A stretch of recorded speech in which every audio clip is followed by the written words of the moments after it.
in good health. My name is Durva. Welcome to my YouTube channel. In this video lecture, I am going to discuss the topic Chapter 3 of TPA Act.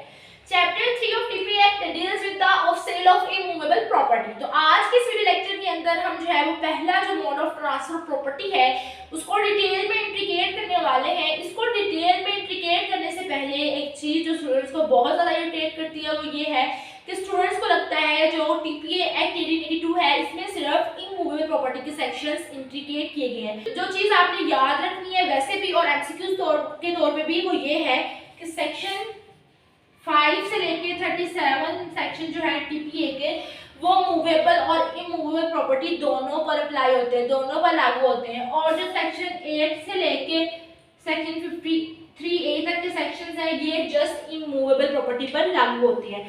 अब हम जो है वो section 54 को जो है वो detail में इंट्रीगेट कर लेते हैं. Chapter 3 section 54 of TPA Act basically talks about the sale. So this is the first section where we will discuss mode of transfer. Further we will cover rest of the mode of transfer as well, but today we are going to discuss only sale.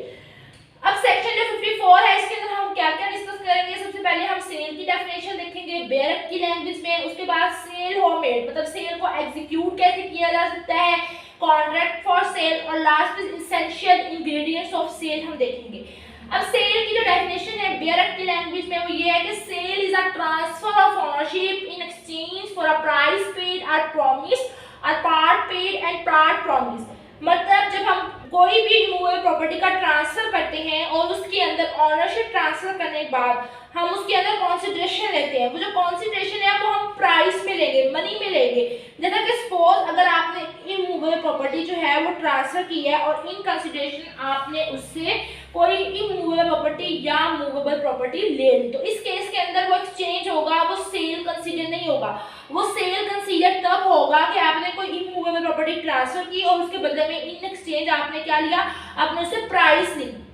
तो section 54 यही कहता है कि जब भी आप कोई immovable property transfer करते हो उसका कंप्लीट ओनरशिप ट्रांसफर करते हो और इन रिटर्न इन एक्सचेंज आप प्राइस देते हो तो उसको हम सेल बोलते हैं. ये थी सेल की डेफिनेशन.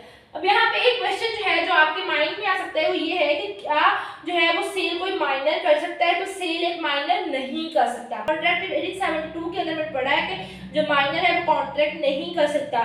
तो इन एक्सचेंज आपको प्राइस मिल रहा है या फिर प्रॉमिस मिल रहा है कि सपोज आज मुझे प्रॉपर्टी ट्रांसफर कर दो और उसके पैसे में आपको इन फ्यूचर जो है वो पे कर दूंगा, या फिर आपने आधा अमाउंट पे कर दिया और आधा बोला कि मैं फ्यूचर में आपको पे कर दूंगा, तो वो सेल कंसीडर होगा. अब नेक्स्ट हम देखते हैं सेल होममेड मतलब कि सेल एग्जीक्यूट कैसे होगा.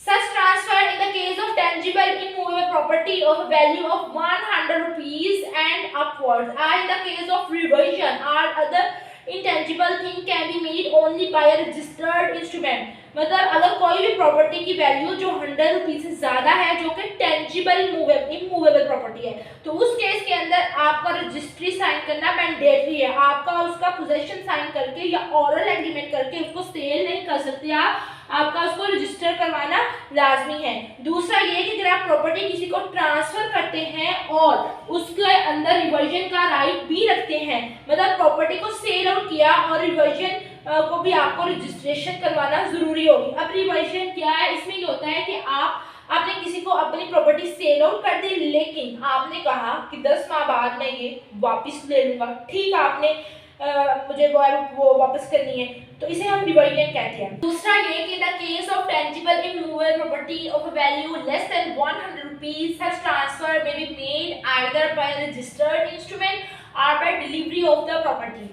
ऐसा कि अगर प्रॉपर्टी 100 रुपीज से कम की है तो सिर्फ आप डिलीवरी कर दें प्रॉपर्टी की, मतलब प्रॉपर्टी आप दे देते हो ऐसे ही ट्रांसफर कर दो तो वो भी चल जाएगा. और रजिस्टर्ड डॉक्यूमेंट से भी आप कर सकते हो, वो डिस्क्रिप्शन पर होता है. मतलब कि अगर कोई भी प्रॉपर्टी जो है वो 100 रुपीज से कम है उस केस के अंदर आप फ्री को जो है उसका पोजेशन दे देंगे तो भी जो है प्रॉपर्टी ट्रांसफर हो जाएगी. And either you can go for the registered. Next हम कॉन्ट्रैक्ट फॉर सेल को देख लेते हैं कि कॉन्ट्रैक्ट फॉर सेल क्या है. कि a contract for the sale of immovable property is a contract that a sale of such property shall take place on terms settled between the parties. अगर आप किसी पर्सन के साथ कॉन्ट्रैक्ट फॉर सेल किया है कि इन फ्यूचर में आपको ये प्रॉपर्टी सेल करूंगा और इसके अंदर आपने कोई रजिस्ट्री नहीं करवाई, तो उस केस के अंदर आपका उस प्रॉपर्टी के अंदर इंटरेस्ट नहीं क्रिएट होगा। जो ट्रांसफरी है उसका उस प्रॉपर्टी के अंदर इंटरेस्ट क्रिएट नहीं होगा जब तक प्रॉपर्टी जो है वो ट्रांसफर नहीं हो जाती। बट हाँ, अगर आपने उस प्रॉपर्टी के अंदर जो है वो पार्ट पेमेंट कर दी है और आपने उस प्रॉपर्टी पर पोजेशन ले लिया है, जो सेक्शन 53A है उसके अंदर ये मेंशन है कि आप उसके अंदर प्रोटेक्शन ले सकते हो, बट अदरवाइज आपका उसके अंदर कोई इंटरेस्ट क्रिएट नहीं होगा।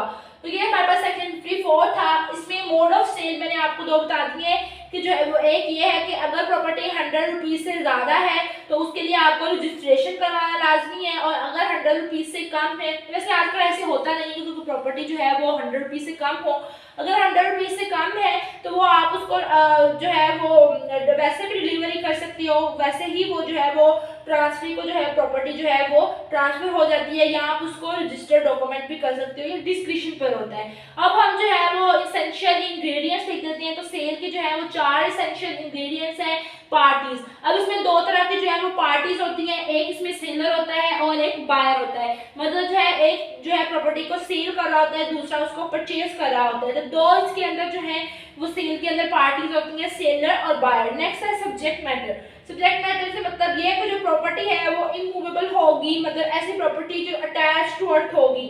अब अटैच टू अर्थ होगी। अब सेक्शन 3 के अंदर अगर आप लोग को याद हो तो उसमें आप लोगों ने पढ़ा है कि जो है इमूवेबल प्रॉपर्टी में स्टैंडिंग टिम्बर, ग्रोइंग क्रॉप्स और ग्रास नहीं आते।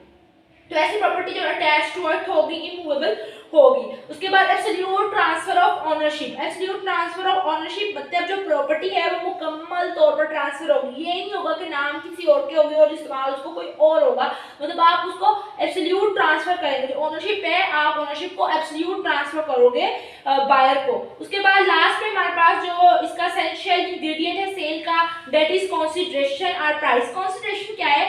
It is the monetary value paid by the buyer to the seller. अब इसमें कंसीडरेशन में ये होता है कि आप अगर आपने प्रॉपर्टी को ये वो सेल की है और उसके बदले में आपको जो है वो बायर से जो है वो कंसीडरेशन लेते हैं, और जो कंसीडरेशन है वो आपने प्राइस में लेनी है, यानी कि मनी में लेनी है। तो ये था मेरा आज का लेक्चर। होप सो आपको अच्छा लगे। Thank you so much.